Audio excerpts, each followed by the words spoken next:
Hello and welcome to the Commander's Quarters, your Magic the Gathering source that helps you command your budget.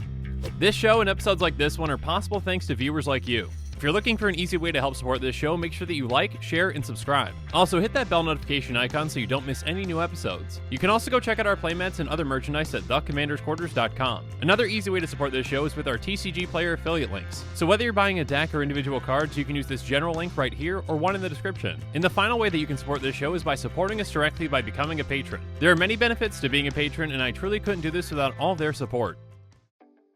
Hey everyone, Mitch coming in for the Commander's Quarters studio. Welcome to the show.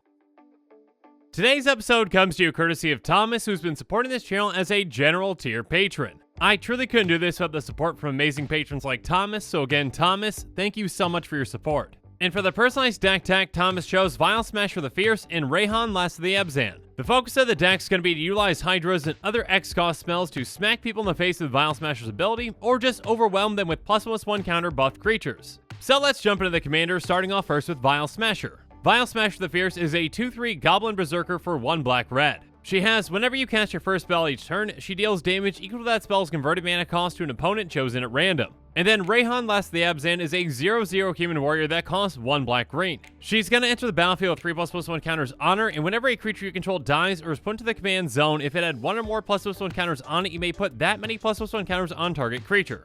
Now, I probably should have mentioned this before, but I'm mentioning it now. Instead of just saying +1/+1 counters every single time, I'm just going to refer to them as counters. Because saying ++1 counters gets really old and it makes me trip on my words a lot. Regardless, with this deck focusing on big X-cost creatures and spells, we can utilize both commanders fantastically. When we cast a big X-cost spell, Vial Smasher is going to smack one of our opponents for a ton. Now, that opponent's chosen at random, but still it's going to dish out a lot of damage. And yes, before there are any questions in the comments, the X value actually helps determine the mana cost. Or at least I should say, while that spell's on the stack, it does. So if we say I have a spell that's X and a green and we pay 6 in that X, that's 7 mana in total. So Vial Smasher smacks one of our unlucky opponents for 7. And then with those X-cost creatures that come into play with that many counters on them, they really benefit from Reyhan as well. Or at least I should say, we really benefit because if they die, we get to move those counters elsewhere. So again, both of these low-to-the-ground commanders can work in perfect synergy with our X-cost creatures. And there's a certain type of creature that comes to mind when you're thinking about X-cost creatures.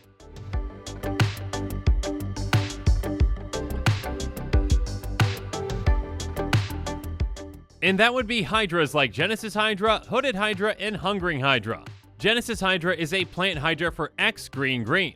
It says, when you cast a spell, reveal the top X cards of your library. You may put a non-land permanent card with converted mana cost X or less from among them onto the battlefield, then shuffle the rest in your library. And like many other Hydras, it's going to enter the battlefield with X counters on it. So essentially we cast this for a lot, get something else for free off the top into play, and this comes into play with a lot of counters on it. So this can be a lot of value out of just one card. And speaking of value, there's Hooded Hydra, which is a 0/0 Snake Hydra that enters the battlefield with X counters on it. When it dies, we create a 1/1 green snake creature token for each counter on it. On top of that, it's got more for 3 green, and when it's turned face up, we get 5 counters on it. So essentially, this is a Hydra that when it dies, gives us a ton of tokens. So this is the type of creature that works fantastically with Reyhan. If some of our other creatures die, we put counters on this, we get it bigger and bigger, and then when it dies, we get an absurd amount of snakes.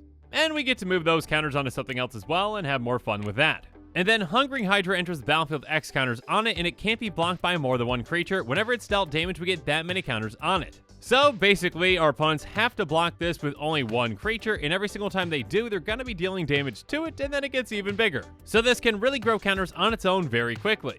Next up, we've got Savageborn Hydra, which has double strike, and it enters the battlefield with X counters on it. By paying 1 in Gruul, we put a +1 counter on it, and we activate this ability only anytime we can cast a sorcery. So this is a Hydra that we can grow throughout the game if we want to put more mana into it. And it can also be an incredibly deadly Hydra because, again, it's got double strike, so it's going to be dishing out double the damage. And then there's Apocalypse Hydra, which enters the battlefield with X counters on it, and if X is 5 or more, it enters the battlefield with an additional X counters on it. So essentially, as long as we pay 7 mana in total, we're getting double the value out of those counters.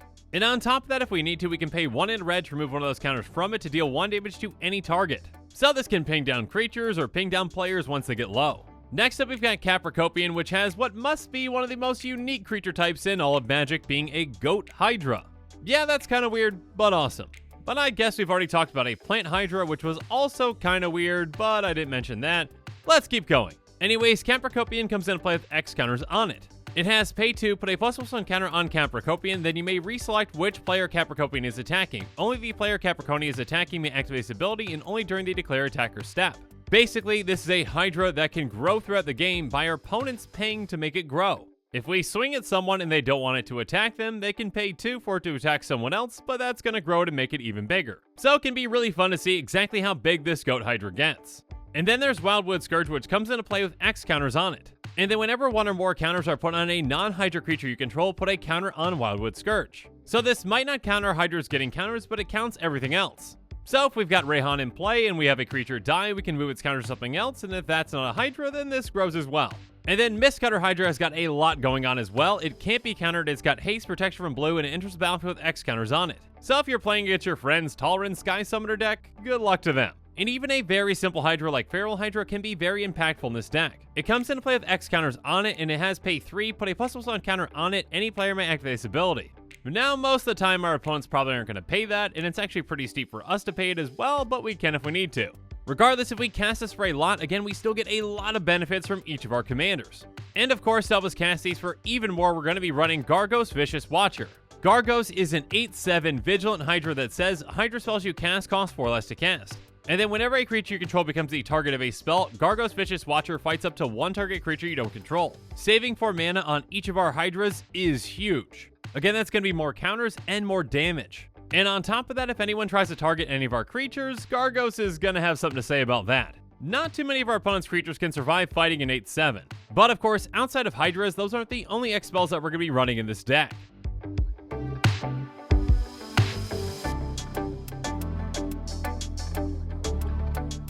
So we're going to be running a card like Roshin Meanderer, which can really help us when it comes to casting X spells. Roshin can tap for 4 mana, but we can only spend this mana on costs that contain X. With this deck, again, that's not really a restriction since we're going to be running a ton of X spells. And we even have some X spells that can help us ramp as well with Animus Awakening and Kamal's Druidic Vow. Animus Awakening says reveal the top X cards of your library, put all land cards among them onto the battlefield tapped, and the rest on the bottom of your library in a random order. On top of that, it's got Spell Mastery, so if there are 2 more instant and/or sorcery cards in our graveyard, we untap those lands. So this can ramp us for a ton, and if we've got some instant sorceries in our graveyard, then we can untap those lands and cast even more things. And then Kamal's Druidic Vow is a legendary sorcery that says look at the top X cards of your library. You may put any number of land and/or legendary permanents with converted mana cost X or less among them onto the battlefield, put the rest in your graveyard. And again, keep in mind that those lands are coming into play untapped. We even have some mass recursion spells as well with X in their costs, like Reap the Past and Wildest Dreams. Reap the Past says return X cards at random from your graveyard to your hand, exile Reap the Past. And then Wildest Dreams says return X cards from your graveyard to your hand, exile Wildest Dreams. So Reap the Past is much more random, and Wildest Dreams is more of a targeted approach. Regardless, both can help us out in a lot of scenarios and get us back a ton of things. And again, while doing so, dish out a ton of damage thanks to Vial Smasher. And speaking of dishing out damage, we've also got Starstorm, Lavalanche, and Jaya's Immolating Inferno. Starstorm is an instant that has cycling for 3, and it's going to deal X damage to each creature. So this has a lot of flexibility and can help us out in a ton of circumstances. And then Lavalanche can set one unlucky player really far back. It's going to deal X damage target player or planeswalker and each creature that player or planeswalker's controller controls. So basically dish out a lot of damage to one player and take out their entire army. But perhaps a more targeted approach comes with Jaya's Immolating Inferno. It's a legendary sorcery that's going to deal X damage to each of up to 3 targets. So if we want to ping each of our opponents in the face with this, we can have fun and do that. And speaking of having fun,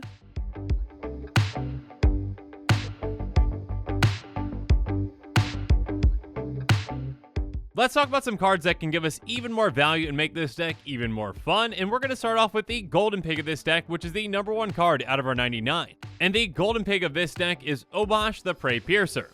Obosh is a 3/5 Hellion Horror for 3 Rakdos. It has a sorcery you control with an odd converted mana cost would deal damage to a permanent or player. It deals double that damage to that permanent or player instead. So Obosh can help a lot of our things dish out double damage. So first off, Vial Smasher, yep, odd converted mana cost at 3. So now whenever it hits that random unlucky opponent, it hits them twice as hard. If we cast something for say 7 mana, that's going to be 14 damage instead.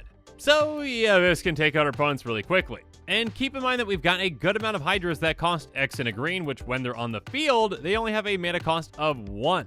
So yeah, they're going to dish out double damage too. And then for those X burn spells, well, we can choose what we want that X amount to be. So we can ensure that on the stack, the X value makes it so that that card has an odd mana cost. So then Obosh sees that and doubles up its damage. So when we cast that Giant Stimulating Inferno for an X cost that makes it odd, it's going to double up that damage to those 3 targets, and then Vial Smasher also doubles up damage too. Yeah, things can get pretty out of hand with Obosh in play.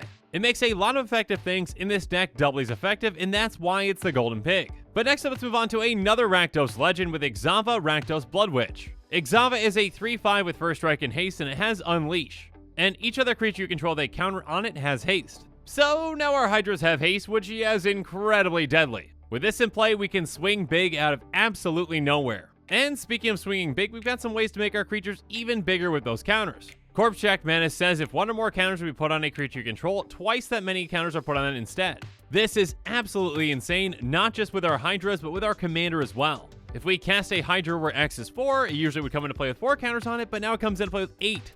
And then when that Hydra dies and we put counters on something else, we're putting 16 on something else thanks to our commander. Yeah, that can get out of control really quickly.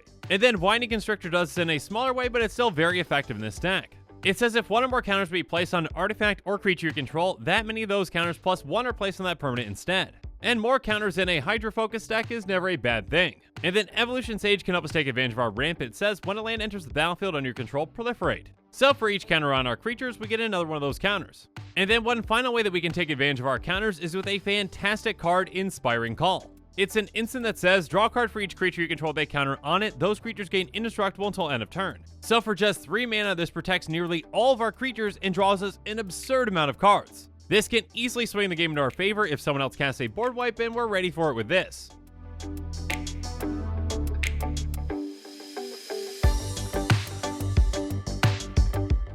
But now it's time for me to wrap things up and give you my final thoughts on this deck. I love the combination of Vial Smasher the Fierce and Reyhan Lost of the Abzan. By focusing on those X-cost creatures like Hydras, you can really make the most out of each of these commanders. You can dish out an absurd amount of damage with Vial Smasher and then pass those counters around with Reyhan. There's a lot of ways for this deck to take over the game and to win. So if you're looking for the full deck list for this deck, make sure you check out the link in the description below. There you'll also find a link to the upgrades and the upgraded deck as well. And with that, the show has come to a close, so it's my turn to hear from you, so make sure you comment below and let me know what your thoughts on this episode are, and as always, thanks again and have a good one.